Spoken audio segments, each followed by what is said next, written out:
بسم اللہ الرحمن الرحیم۔ السلام علیکم۔ مکتب ٹی وی دیکھنے والوں کو راؤ قمر رضوان نئی ویڈیو میں خوش آمدید کہتا ہے۔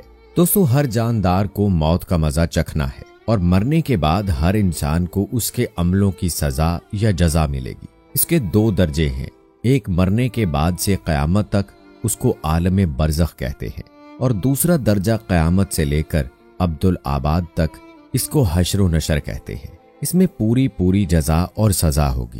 سب کفار اور بعض گناہگار مومنوں کو قبر کا عذاب ہوتا ہے، بعض گناہگاروں کو مومنوں سے قبر کا عذاب بھی معاف ہو جاتا ہے، یا وہ گناہ کے مطابق عذاب پا کر نجات پا جاتے ہیں۔ صالح مرد و مومن عورت قبر میں پیش و آرام سے رہتے ہیں۔ وارثوں اور دیگر مسلمانوں کی خیر خیرات کرنے، قرآن مجید اور نوافل وغیرہ پڑھنے اور اس کا ایصال ثواب و دعا کرنے سے بھی میت کے عذاب قبر میں تخفیف ہو جاتی ہے، مگر کافر کو مرنے کے بعد کوئی خیرات یا دعا وغیرہ نفع نہیں دیتی، خواہ کوئی مومن ہی اس کے لیے دعا کیوں نہ کرے۔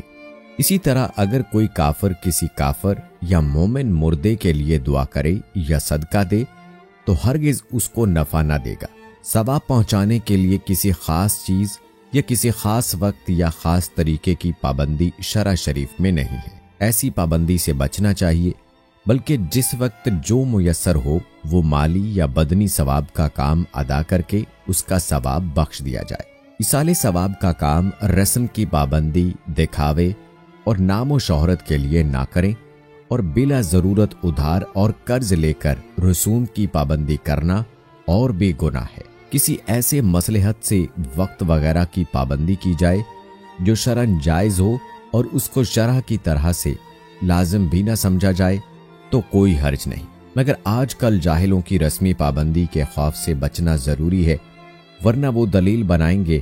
قبر میں مردے سے سوال و جواب کی تفصیل یہ ہے، جب مردے کو اس کے عزیز و اقارب قبر میں رکھ کر واپس جاتے ہیں تو وہ ان کی جوتیوں کی آواز سنتا ہے۔ اس وقت اس کے پاس دو فرشتے آتے ہیں، ایک کو منکر اور دوسرے کو نکیر کہتے ہیں، جو اس کو بٹھا کر پوچھتے ہیں، من ربو کا، تیرا رب کون ہے؟ مومن جواب دیتا ہے، ربی اللہ، میرا رب اللہ ہے۔ من نبیوں کا، تیرا نبی کون ہے؟ مومن بندہ جواب دیتا ہے، نبی محمد صلی اللہ علیہ وآلہ وسلم۔ ما دینوں کا، تیرا دین کیا ہے؟ مومن بندہ جواب دیتا ہے، دین اسلام میرا دین ہے۔ بعض روایات میں دوسرا سوال اس طرح ہے، تو اس آدمی کے بارے میں کیا کہتا تھا؟ مومن بندہ جواب دیتا ہے، وہ اللہ کے رسول صلی اللہ علیہ وآلہ وسلم ہے۔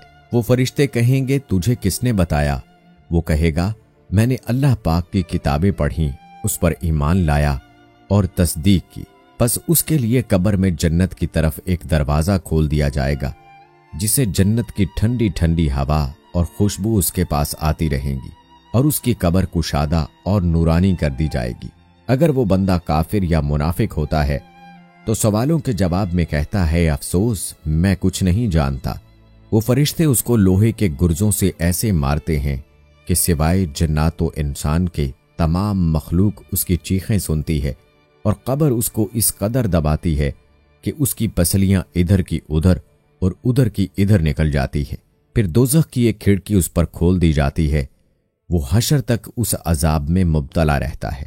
البتہ بعض مومنوں کو بقدر گناہ عذاب پورا ہو کر اس سے پہلے بھی اس عذاب سے رہائی ہو جاتی ہے، اور بعض کبھی محض اللہ پاک کے فضل و کرم سے اور کبھی دنیا کے لوگوں کی دعا اور صدقہ و خیرات کے ایصال و ثواب سے بھی عذاب سے رہائی حاصل ہو جاتی ہے۔ جمعہ کے روز کی برکت سے بھی ہر گناہگار مومن کو اس روز عذاب سے رہائی ہو جاتی ہے، اور قبر کی تنگی اور گھبراہٹ نیک بندوں کو بھی ہوتی ہے، یا کسی نعمت کا شکر ادا نہ کرنے کے سبب ذرا سی دیر کے لیے ہوتا ہے، پھر اسی وقت دور ہو جاتا ہے۔ بعض کو اللہ تعالیٰ کی رحمت سے نہیں بھی ہوتا۔ مرنے کے بعد ہر صبح و شام کے وقت ہر مردے کو اس کا ٹھکانہ دکھایا جاتا ہے۔ جنتی کو جنت دکھا کر خوشخبری دیتے ہیں، اور دوزخی کو دوزخ دکھا کر اس کی حسرت بڑھاتے ہیں۔ جو لوگ قبر میں دفن نہیں کیے جاتے بلکہ جلا دیے جاتے ہیں، یا پانی میں ڈوب کر مر جاتے ہیں، یا جانور کھا جاتے ہیں، ان کو بھی عذاب قبر ہوتا ہے۔ قبر سے مراد وہ گڑھا نہیں جو زمین کو کھود کر میت کو اس میں دفن کیا جاتا ہے،